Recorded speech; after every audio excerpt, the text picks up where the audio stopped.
St. Mary on the Hill is now in the beginning stages of rebuilding after a fire destroyed the rectory where two priests lived. Those priests have been living in a temporary home.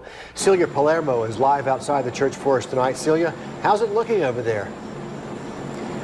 Well, Richard, I was out here at the rectory the morning after it caught fire, and as you can see right behind me, it looks pretty much the same that it did that morning. You can see how bad the damage is from this point. The frame just completely charred from that fire. Church leaders say they've hit a few bumps in the road trying to figure out what to do and how to fix this. If you looked at the rectory at St. Mary on the Hill today and compared it to a snapshot of the rectory on June 28th, they'd look the same.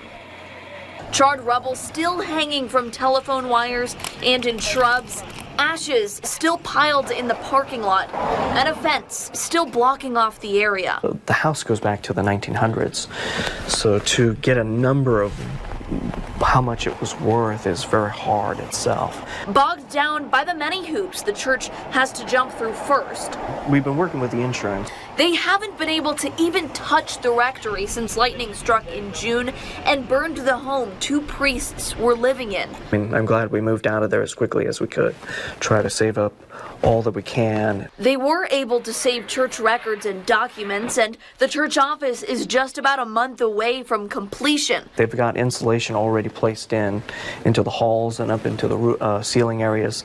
They need to do rewiring of the place, new paint, new carpeting. But the rectory, still stuck in limbo, no timeline or even a solution yet. But through it all, who knows, maybe there's a blessing in all this too. And that blessing is everybody come together to help out.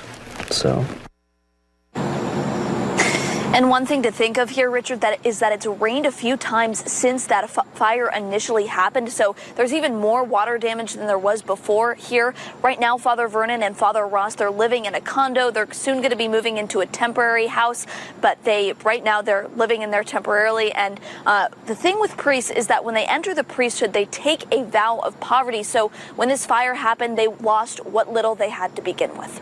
A lot of work left to be done there. Thanks, Celia, for the update from St. Mary on the Hill.